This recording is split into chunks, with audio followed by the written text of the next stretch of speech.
नमस्कार साथियों, मैं हूं प्रवीण और आप देख रहे हैं सर्वत्र ज्ञानशाला का यूट्यूब चैनल। एक बार पुनः आप सबका बहुत बहुत स्वागत है। हम लोगों ने लास्ट टर्न पे स्थलीय पारितंत्र को पढ़ लिया था और स्थलीय पारितंत्र के अंतर्गत जो विभिन्न प्रकार के वन हैं, मरुस्थल हैं, जो टुंडा प्रदेश हैं और जो घास के मैदान हैं, इनका सबका अध्ययन हम लोगों ने किया था। आज हम लोग एक महत्वपूर्ण पड़ाव की ओर आगे बढ़ गए हैं। इसमें हम लोग महासागरीय पारितंत्र के बारे में विभिन्न जो बातें हैं उन सारी चीज़ों का अध्ययन इस लेक्चर्स में करेंगे। तो आज के इस लेक्चर में सबसे पहले महासागरीय पारितंत्र को हम समझने का प्रयास करते हैं।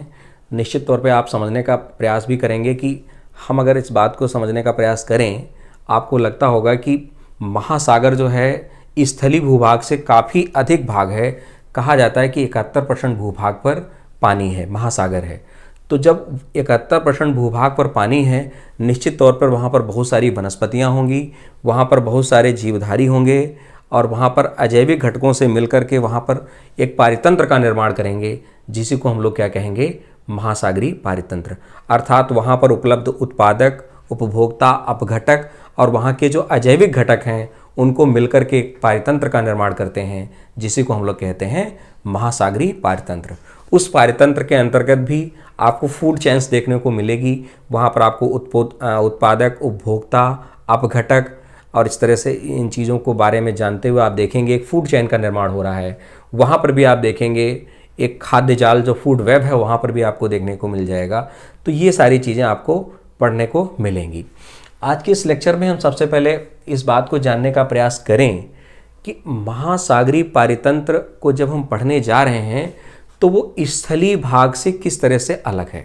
आप अगर इस बात को समझने का प्रयास करते हैं कि हम अगर देखें तो स्थल पर और जो हमारे समुद्र हैं, इन दोनों चीज़ों में आप देखेंगे बहुत कुछ अंतर आपको देखने को मिलेगा।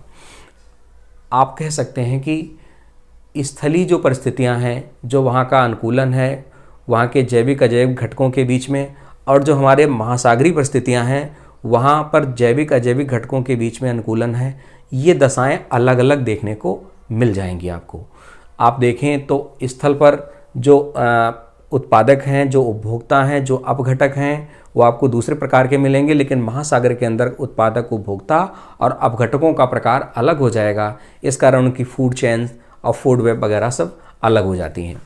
तो हम सबसे पहले इस बात को समझने का प्रयास करें कि जो महासागर के भीतर हमारे जो जैविक घटक हैं, निश्चित रूप से अगर हम समझने का प्रयास करते हैं तो वो क्या हो जाते हैं, जैविक घटक स्थलीय पारितंत्र से अलग होते हैं।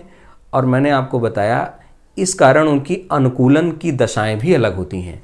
जैसे कि आप देखेंगे तो यहाँ पर जो रहने वाले प्राणी हैं, जो जीवधारी हैं या वनस्पतियाँ हैं, ये सागर के अंदर जब रहती हैं, सागर की सतह पर रहती हों चाहे सागर के अंदर रहती हों, तो उनमें क्या होता है, उनमें अनुकूलन की दशाएं अलग अलग होती हैं। कुछ पौधे ऐसे होते हैं जो तैरने वाले होते हैं, कुछ जीवधारी ऐसे होते हैं जो ऊपरी सतह पर रहते हैं, कुछ समुद्र के अंदर गहराई में रहते हैं। तो आप इन सारी चीज़ों को देखेंगे तो उनमें अनुकूलन की दशाएं महासागर की वजह से आपको अलग देखने को मिलेंगी। जैसा कि मैंने लास्ट टर्न पे ये बात बताई थी आप लोगों को। आप इस बात को समझने का प्रयास करिएगा कि जो भी जीवधारी समुद्र के अंदर है, आप देखेंगे जैसे तो लगातार पानी में वो बना रहता है, और जब वो पानी में बना रहता है तो आप देखेंगे अगर आप पानी में अपना हाथ करें तो आपका पानी में हाथ करने के बाद आप देखते हैं आपकी जो त्वचा उसके संवेदनशील नहीं है। और जब आपकी त्वचा उसके संवेदनशील नहीं है तो आप देखिए हाथों की क्या स्थितियाँ हो जाती हैं। 1-2 घंटे तक पानी में रहने के बाद आप देखिए क्या होता है। लेकिन वहाँ पर उपलब्ध वनस्पति, वहाँ पर उपलब्ध जीवधारी के साथ ऐसा नहीं होता।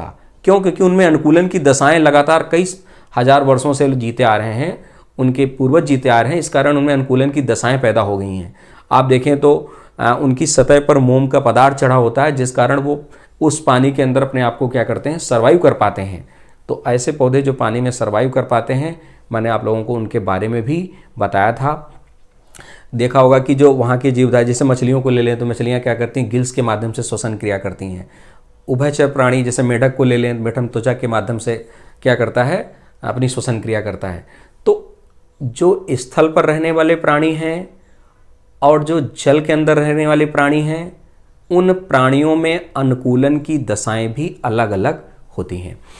तो अगर आप सबसे पहले समझने का प्रयास करें तो आपको ये बात समझ में ज़रूर आएगी कि जो हमारे महासागर हैं और जो हमारा स्थलीय भाग है, आप देखोगे तो स्थल पर क्या होता है, दैनिक तापांतर बहुत कम होता है। क्यों? क्योंकि स्थल क्या होता है कि धीरे धीरे जल्दी से गर्म हो जाता है और जल्दी से वो ठंडा भी हो जाता है। लेकिन आप महासागर को देखेंगे, जल के विशिष्ट अभिलक्षणिक गुण के कारण महासागर देर से गर्म होगा तो देर से ठंडा भी होगा। अर्थात कहने का मतलब ये है कि स्थलीय भूभाग पर दैनिक तापांतर बहुत अधिक होता है। दिन और रात के ताप में अंतर बहुत कम आप देखेंगे, बहुत अधिक देखने को मिलेगा। लेकिन जो आपका समुद्र है, समुद्र में दैनिक तापांतर बहुत कम देखने को मिलता है। क्यों? क्योंकि आप देखेंगे समुद्र का जो जल है, जल का विशिष्ट अभिलाक्षणिक गुण होता है वो कि इतनी जल्दी वो गर्म नहीं होता है, धीरे धीरे वो गर्म होता है और धीरे धीरे वो ठंडा भी होता है। लेकिन स्थलीय भाग आप देखिए जल्दी से गर्म हो जाता है और जल्दी से क्या हो जाता है, ठंडा हो जाता है। तो आप इसीलिए देखे होंगे जो समुद्र के आसपास के क्षेत्र होते हैं, जो आसपास के शहर होते हैं, वहाँ पर क्या होता है, वहाँ पर लगभग वर्ष भर एक जैसा मौसम बना रहता है। कहते हैं ना ज़्यादा वहाँ सर्दी पड़ती है, ना ज़्यादा बहुत ज़्यादा गर्मी पड़ती है। लेकिन आप स्थलीय भूभागों पर अलग अलग दशाएं देखने को आप लोगों को मिलती होंगी। निश्चित तौर पे अगर हम समझें तो समुद्र का जल खारा क्यों होता है, आइए मैं इस बात को लेकर के थोड़ा सा डिस्कस करूं। लास्ट टाइम पे मैंने बताया भी था और आपको समझ में निश्चित तौर पे आएगा कि जैसे कि आप देखते होंगे हमारी पृथ्वी के अंदर बहुत सारे खनिज लवण जैसे कहते हैं होते हैं, उनमें तत्व यौगिकों से मिलकर बनी होती है, धातुएं होती हैं। तो बहुत सारे पोषक, सूक्ष्म और स्थूल पोषक तत्व हमारे पृथ्वी के अंदर रहते हैं। तो अगर उस पृथ्वी में उपस्थित, जैसे कह दें कि सोडियम एक धातु है, सोडियम क्या है, एक धातु है। धातु क्या करती है, अच्छी मात्रा में ऑक्सीजन इसमें उपलब्ध है पृथ्वी के अंदर, तो क्या करती है, सोडियम का ऑक्साइड बना देती है। और यही सोडियम का ऑक्साइड जब जल के साथ रिएक्ट होता है तो क्या बना देता है, सोडियम हाइड्रोक्साइड बना देता है, जो स्वयं में क्या है, एक क्षार है। सोडियम हाइड्रोक्साइड क्या है, स्वयं में एक क्षार है। इसी तरह अगर हम कोई अधातु ले लें, जैसे मान लो क्लोरीन ले रहे हैं, कोई अधातु अगर हम ले लें और जब अधातु क्या करती है, जल के साथ रिएक्शन करती है तो कौन सा अम्ल बनाती है, हाइड्रोक्लोरिक अम्ल बनाती है, HCl बनाती है। तो रासायनिक क्रिया है, थोड़ा सा समझने का प्रयास करना कैसे समुद्र का जल खारा हुआ। आइए रासायनिक क्रिया के माध्यम से समझने का प्रयास करते हैं। ये क्षार बन गया और ये क्या होता है, अम्ल होता है। HCl हाइड्रोक्लोरिक अम्ल है, ये सोडियम हाइड्रोक्साइड जो कि क्षार होता है। और जब कभी अम्ल और क्षार की रासायनिक क्रिया होती है तो आप देखेंगे क्या बन जाता है, NaCl बन जाएगा, जो कि एक लवण है, और जल क्या हो जाता है, अलग हो जाता है।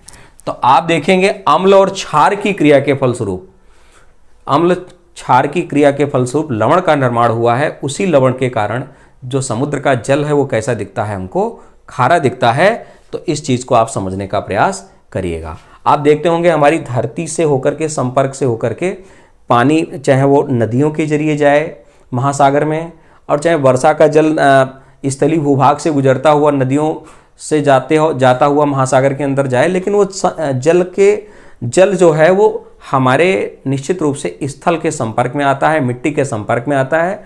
और जब वो मिट्टी के संपर्क में आएगा तो हम ये जरूर कह पाएंगे मिट्टी में उपस्थित जो भी धातुएं अधातुएं हैं वो जल क्रिया करेगा, और जो उपस्थित जल की क्रिया के फलस्वरूप उसमें क्षार, कहीं क्षारीय गुणधर्म होंगे और कहीं अम्लीय गुणधर्म होंगे। और अम्ल और क्षार जब मिल जाएगा तो किस रूप, कौन सा रूप ले लेगा, लवण का रूप ले लेगा। इसीलिए क्या होता है, हमारा जल जो होता है, महासागरों का जल जो होता है वो क्या होता है, खारा होता है। यहाँ पर थोड़ा सा आप समझने का प्रयास करिएगा।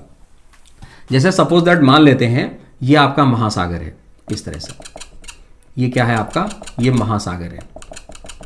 इस बात को आप समझने का प्रयास करना, ये आपका महासागर है।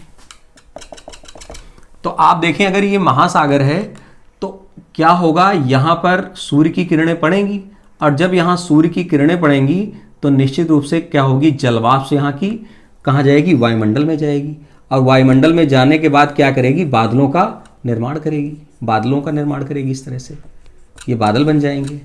और क्या हुआ, जब इनसे जलवाष्प बनी और जलवाष्प से बादलों का निर्माण हुआ तो जो महासागरी जल यहां इकट्ठा था उस जल में लवणता थी, उस जल में लवणता थी, खारापन था। उस जैसे ही वो जलवाष्प बनती है तो जलवाष्प में जो जल ऊपर वेपराइजेशन के जरिए जाता है और बादलों का निर्माण करता है, उसमें लवण साथ में नहीं जाता। शुद्ध जल ही क्या होता है, वाष्पित होता है, शुद्ध जल का ही वाष्पीकरण होता है और जिनसे क्या होता है, बादल बनते हैं। वो क्या करता है, साल्ट को, जो इसमें साल्ट घुला हुआ है, जो लवण घुला हुआ है, उस लवण को वाष्प के रूप में वायुमंडल में नहीं ले जाता है, बादलों के निर्माण में नहीं ले जाता है। और आपने देखा कि यहां से शुद्ध जल जब बादलों का निर्माण कर रहा है तो फिर क्या होगा, संघनन की प्रक्रिया होगी। और मैंने आपको बताया था कि संघनन की प्रक्रिया के फलस्वरूप उषांक से कम तापमान होगा तो क्या होती है, बारिश होती है। और उस दौरान ये क्या होगा, बारिश के दौरान ये पानी पुनः कहाँ आ जाएगा, वर्षा के रूप में। यही वाला जल वाष्पित हो गया, बादल बने, और बादल बनने के बाद यही जल कहाँ आ जाता है, पुनः हमारी पृथ्वी पर आ जाता है। और पृथ्वी पर आने के बाद नदियों के जरिए आप देखेंगे पुनः कहाँ जाता है, ये समुद्रों के अंदर चला जाता है। तो आपने यहाँ क्या देखा, जब वर्षा होती है इसलिए कहा जाता है वर्षा का जल सबसे शुद्ध होता है। क्यों? क्योंकि ये जो जल था, ये वाष्पन की प्रक्रिया के फलस्वरूप जो बादलों का निर्माण हुआ तो वहां पर जल जो था वो शुद्ध था, क्योंकि वाष्पन की प्रक्रिया में उसने लवण को, बादलों के निर्माण में लवण की सहायता नहीं ली थी, शुद्ध जल ही था। इस कारण जो वहां पर वाष्पन की क्रिया होगी, उषांक से कम तापमान होगा, जब बारिश होगी तो बारिश का जल भी क्या होगा, शुद्ध होगा। लेकिन वो जैसे ही पृथ्वी के संपर्क में आता है, अर्थ के टच में आता है, तो पृथ्वी में घुले खनिज लवण, जैसे कि मैंने यहाँ पर आपको दिखाया कि धातुएं अधातुएं सारी चीज़ें होती हैं पृथ्वी के अंदर, वो क्या करती हैं, जैसे ही जल के साथ, यहाँ पर आप जो रिएक्शन देखें, जल के साथ रिएक्शन करती हैं। तो जैसे यहाँ सोडियम के साथ धातु है, ऑक्सीजन रिएक्शन करेगा तो सोडियम का ऑक्साइड बनाता है, जल बना देता है। और आप देखेंगे कि जैसे ही जल के साथ क्रिया करेगा तो क्या बनेगा, सोडियम हाइड्रोक्साइड, जो कि एक क्षार है। इसी तरह जब अधातु के साथ क्रिया करेगा जल तो क्या बना देता है, अम्ल बना देता है। और अम्ल क्षार की क्रिया के फलस्वरूप ही क्या हुआ है, साल्ट का निर्माण हुआ है, अर्थात लवणों का निर्माण हुआ है। तो निश्चित रूप से NaCl क्या है, एक सोडियम क्लोराइड जिसको बोलते हैं लवण है। तो आप कह पाएंगे एक साल्ट है। और जब लवण क्या करता है, समुद्र के जल को खारापन प्रदान करता है। तो आप ये बात निश्चित तौर पे समझ पाए होंगे। और आप देखेंगे फिर क्या होगा, यहाँ पर वही वाला जल फिर से आया, फिर वाष्पन की क्रिया दोबारा होगी, फिर बादल बनेंगे, फिर ये पानी नीचे आएगा, नीचे आने के बाद जमीन के संपर्क में आएगा। तो ये प्रक्रिया लगातार क्या होती रहती है, चलती रहती है। और वाष्पन की क्रिया के फलस्वरूप यहाँ पर लवणता क्या होती है, बढ़ती है। क्यों? क्योंकि जैसे कोई पानी, अगर आप क्या करें, पानी के अंदर थोड़ा सा पिसा हुआ नमक डालें, और क्या होगा, वो पानी जब उड़ जाएगा तो आपको नमक के जो छोटे छोटे क्रिस्टल हैं वो आप लोगों को देखने को मिल जाएंगे। अर्थात जब यहाँ पर वाष्पन होता होगा तो यहाँ लवणता बढ़ जाती है। और पुनः जब बादलों का निर्माण होता है, पानी यहाँ से संपर्क होता हुआ आता है, और फिर उसके बाद फिर से यहाँ लवण यहाँ आ जाते हैं। इस तरह से आप देखें, इसका पानी लगातार क्या होता है, लवण युक्त आप देखेंगे, इसीलिए लगातार ये क्या होता जाता है, खारा होता जाता है। तो निश्चित तौर पर ये बात आपको समझ में आई होगी। अगली बात मैं अगर करूँ तो समुद्र के अंतर्गत जो बातें हैं, महासागरीय बातें हैं, मैं उस बात को अगर आपको समझाने का प्रयास करूं तो आप शायद समझ पाएंगे। वो बात मैं ये समझाने का प्रयास कर रहा हूं, इसको मिटा दे रहे हैं।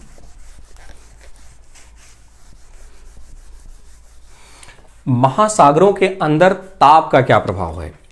तो आप देखें, तापमान जितना ज्यादा होगा, तापमान की मात्रा, सूर्य की किरणें जितनी ज़्यादा पड़ेंगी, टेम्परेचर जितना ज़्यादा होगा, और टेम्परेचर जितना ज़्यादा होगा, समुद्र के अंदर जो भी जीवधारी रह रहे हैं उन सारे जीवधारी को रहने के लिए, मैंने बताया था, कोई भी जीवधारी हो श्वसन क्रिया में ऑक्सीजन गैस जरूर लेगा, चाहे वो महासागरीय वाला जीवधारी हो और चाहे वो स्थलीय भूभाग का जीवधारी हो, ऑक्सीजन तो लेगा ही लेगा।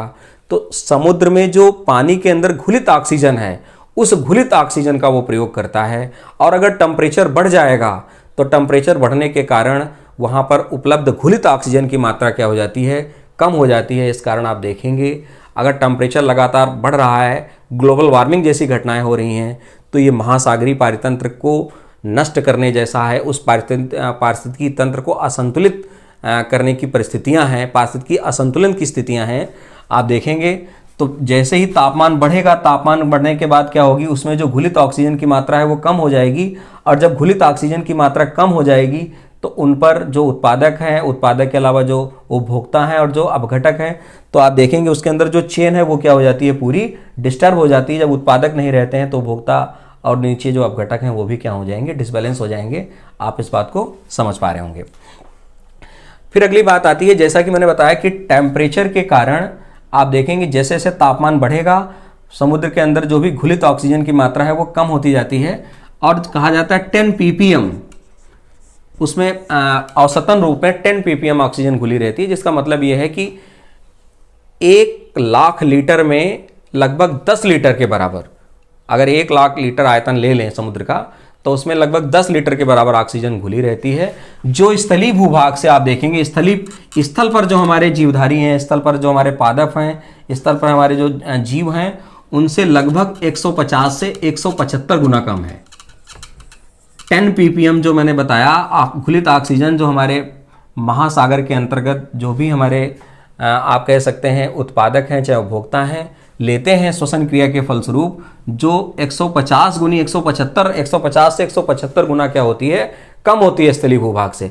अब आप सोच करके देखिए कि जो समुद्र के अंदर हमारे जीवधारी सर्वाइव कर रहे हैं, वो किन वातावरणीय परिस्थितियों में, किन सर्कमस्टेंसेस में अपने आप को ढाल रहे हैं। मैंने बताया कि वहाँ की परिस्थितियाँ, स्थलीय भूभाग की परिस्थितियाँ और यहाँ की भौगोलिक दशाएँ, और आप देखेंगे अलग अलग हो जाती हैं, उनके वातानुकूलन की दशाएँ अलग अलग हो जाती हैं, जिस कारण उनको अलग माहौल में सर्वाइव करना पड़ता है। और इस कारण क्या होती है, उनकी पूरी फूड चेन बदल जाती है, उत्पादक बदल जाते हैं, उनके गुणधर्म बदल जाते हैं, आप देखेंगे उन पर निर्भर रहने वाले उपभोक्ता भी बदल जाते हैं, और आप घटक भी आपको अलग देखने में आते हैं। तो निश्चित रूप से फूड चेन पूरी बदल जाती है। इस वजह से आपने देखा कि 10 ppm ऑक्सीजन समुद्र के अंदर औसतन रूप में घुली है, जिनका प्रयोग करते हैं हमारे जो समुद्र के अंतर्गत जो भी हमारी वनस्पतियां हैं और जो हमारे जीवधारी हैं, उनका प्रयोग करते हैं। तो आप इस बात को समझ पाए होंगे। फिर दूसरी बात ये आ जाती है, आप देखें तो समुद्र के अंदर जो सूर्य का प्रकाश है, देखिए जब तक सूर्य का प्रकाश नहीं होगा तो पादप कैसे बनेंगे, अर्थात उत्पादकों का निर्माण कैसे होगा। सूर्य के प्रकाश से फोटोसिंथेसिस की क्रिया कैसे होगी, अगर नहीं सूर्य का प्रकाश है तो सूर्य का प्रकाश ही तो फोटोसिंथेसिस की क्रिया कराएगा, जो उत्पादकों का निर्माण करेगा। चाहे कोई भी पारिस्थितिकी तंत्र हो, अगर वहां उत्पादक नहीं है तो उपभोक्ताओं का क्या मतलब। अगर उत्पादक ही नहीं है तो उन पर निर्भर कौन रहेगा। अगर उत्पादक नहीं है तो उपभोक्ता कहाँ से भोजन ग्रहण करेंगे। तो आपको ये बात समझ में आ रही होगी कि समुद्र के भीतर अगर आप इस बात को समझने का प्रयास करें, तो आपको ये बात मैं बताने का प्रयास कर रहा हूं कि 200 मीटर तक क्या होता है, सूर्य की किरणें प्रवेश कर जाती हैं, और उसके बाद प्रवेश तो करती हैं लेकिन उतना प्रकाश नहीं हो पाता। लगभग 400 मीटर तक तो प्रवेश कर जाती हैं, लेकिन 200 मीटर तक उपयुक्त वातावरण मिलता है उनको भोजन बनाने के लिए। अर्थात 200 मीटर तक आप देख पाएंगे कि सूर्य का प्रकाश आसानी से प्रवेश करता है, और जिसमें क्या करते हैं उत्पादक क्या करते हैं, अपने भोजन का निर्माण करते हैं महासागरीय पारितंत्र के भीतर। तो 200 मीटर तक बड़े आराम से जो है फोटोसिंथेसिस की क्रिया हो जाती है। उसके बाद प्रकाश धीरे धीरे क्या होता जाता है, कम होता जाता है। प्रकाश कम होते हैं 400 मीटर के बाद वो नीचे जो है काफ़ी कम ही हो जाता है, और नीचे जो है आते आते 400 के बाद वो बिल्कुल अंधेरा जैसा हो जाता है। आप देखेंगे इसके नीचे प्रकाश पहुंचता ही नहीं है। तो उस सर्कमस्टेंसेस में यहाँ पर भी कुछ जीवधारी पाए जाते हैं, लेकिन उनकी अनुकूलन की दशाएं फिर बदल जाती हैं। यहाँ पर जो जीवधारी होंगे उनके अनुकूलन की दशाएं अलग होंगी, यहाँ पर जो जीवधारी होंगे उनके अनुकूलन की दशाएं अलग अलग होंगी। तो आप अगर इन चीज़ों को प्रयास करते हैं पढ़ने का, तो मैंने इनको अलग अलग बांटा हुआ है। एक है हमारे फाइटोप्लैंक्टन, और दूसरे हैं नेक्टन, और तीसरे हैं बेंथिक। इस चीज़ को समझने का थोड़ा सा प्रयास करिएगा। जैसा कि मैंने आपको बताया कि समुद्र के अंदर जो भी जीवधारी रह रहे हैं, उनको जीवित रहने के लिए 10 ppm की उन्हें ऑक्सीजन क्या होती है, घुली रहती है उस जल में, समुद्री जल के अंदर, जो स्थलीय भाग से लगभग 150 से 175 गुना कम होती है। उन सर्कमस्टेंसेस में वो अपने आप को क्या करते हैं, अपने आप को ढालते हैं। और उसमें सबसे पहला जो आपदा आता है फाइटोप्लैंक्टन। फाइटोप्लैंक्टन क्या करता है, ये समुद्र की जो ऊपरी सतह होती है उस पर तैरते हैं, इसलिए इसको कहा जाता है प्लैंक्टन।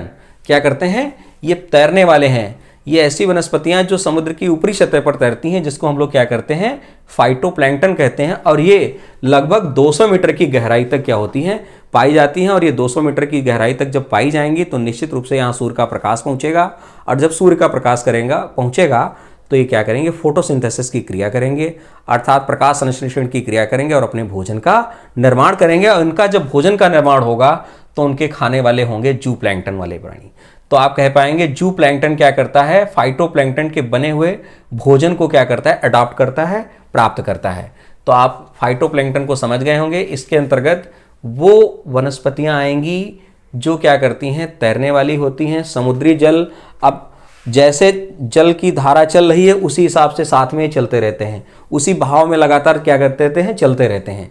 अगर बहाव विपरीत हो गया तो विपरीत दिशा में चलना शुरू कर देंगे। तो जैसा जल की धारा होगी वैसी क्या होंगी, इनका बहाव होगा, इसीलिए इनको तैरने वाला कहा जाता है। इनको क्या कहते हैं, फाइटोप्लैंकटन, और 200 मीटर की गहराई तक ये लगभग पाए जाते हैं। तो इन पर निर्भर रहने वाले क्या हैं, जू प्लैंकटन होते हैं, जो फाइटोप्लैंकटन से अपना भोजन प्राप्त करते हैं। दूसरी बात आई नेक्टन की।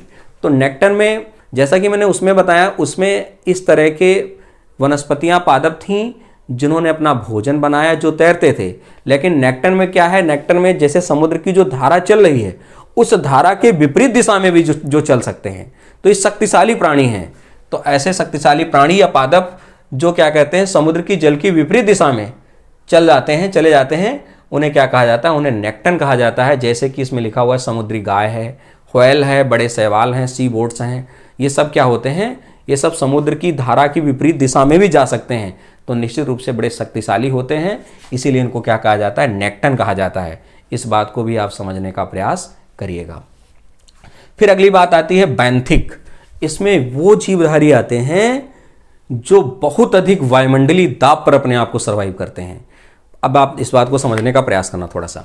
जब मैं प्रेशर की बात कर रहा हूँ तो आप मुझे बताइए, जैसे कि ये किसी बोतल में या किसी फ्लास्क में मान लिया पानी भरा हुआ है, तो इसमें आप अगर मैं पूछूं इसमें सबसे ज़्यादा प्रेशर कहाँ होगा, पानी का दाब सर्वाधिक कहाँ होगा, तो आप कहेंगे यहाँ होगा या यहाँ होगा या यहाँ होगा।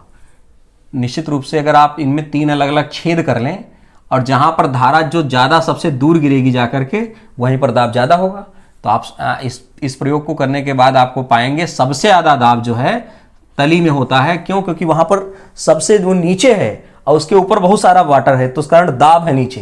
तो इस कारण दाब के कारण जो सबसे समुद्र की तली में रहने वाले जीवधारी होते हैं वहाँ पर वायुमंडलीय दाब बहुत ज़्यादा होता है और उस वायुमंडलीय दाब पर वो अपने आप को सर्वाइव करते हैं। मैंने बताया वहाँ उस सरकमटेंसेस में सर्वाइव करने वाले भी प्राणी होते हैं जिनको समुद्र के भीतर रहना होता है। तो क्या करते हैं, चूंकि वहाँ पर वायुमंडलीय दाब बहुत ज़्यादा है, इस वजह से उनको अपने शरीर की भी रक्षा करनी है। तो अपने शरीर की रक्षा करने के लिए क्या करते हैं, वो अपनी बाहरी आवरण को बना लेते हैं, बाहरी खोल बना लेते हैं। जैसे कि आपने अपने यहाँ देखा होगा घोंघा। घोंघा क्या करता है, घोंघे के अंदर जो जीव जाता है तो बाहर जो देखे होंगे एक बाहरी आवरण से ढका होता है और उसी के अंदर वो बैठ जाता है और उसी से उसको क्या होता है, उसके शरीर को रक्षा प्रदान होती है। तो निश्चित रूप से समुद्र के भीतर भी, महासागर के भीतर भी जो तली के आसपास और तली में जो रहने वाले जीवधारी होते हैं उनको क्या कहा जाता है, बैंथिक कहा जाता है। और वहाँ पर वायुमंडलीय दाब क्या होता है, बहुत ज़्यादा होता है। और जिस कारण उस वायुमंडलीय दाब से बचे रहने के लिए उनका बाहरी खोल का निर्माण करते हैं वो, और बाहरी खोल के कारण वो अपने आप को क्या करते हैं, इतने वायुमंडलीय दाब पर सुरक्षित कर पाते हैं। जैसे कि आप इसमें उदाहरण दिया हुआ ऑक्टोपस है, स्टारफिश है, ऐसे बहुत सारे उदाहरण आपको देखने को मैं नोट्स में दे दूंगा, तो आपको देखने को मिल जाएंगे जो क्या होंगे, इतने अधिक वायुमंडलीय दाब पर अपने आप को क्या करते होंगे, सर्वाइव करते होंगे। तो इस लेक्चर में आपने ये जाना कि समुद्र का जल खारा कैसे है, और आपने ये भी जान लिया इस लेक्चर कि समुद्र का अगर वायुमंडलीय ताप बढ़ गया, टेम्परेचर बढ़ गया तो उस दौरान क्या होगा, टेम्परेचर बढ़ने के दौरान घुलित ऑक्सीजन की मात्रा कम हो जाएगी और पूरा एक तरह से फूड चेन डिस्टर्ब हो जाती है और फूड वेब भी एक तरह से कह सकते हैं वो भी डिस्टर्ब हो जाती है। तो इन सारी चीज़ों को आपने इस लेक्चर में जानने का प्रयास किया। आपने ये भी जाना कैसे स्थलीय भूभाग से महासागरीय स्थितियाँ और जो दशाएँ हैं अनुकूलन की वो किस तरह से एक दूसरे से अलग हैं। आपने देखा कि क्यों आखिर समुद्र के आसपास के जो क्षेत्र हैं या आसपास शहर हैं वहाँ पर बहुत ज़्यादा गर्मी, बहुत ज़्यादा सर्दी एक साथ नहीं होती, लगभग एक साथ तापमान बना रहता है। तो मैंने आपको दैनिक तापांतर के साथ रिलेट किया, आप उस चीज़ को समझ पाए होंगे।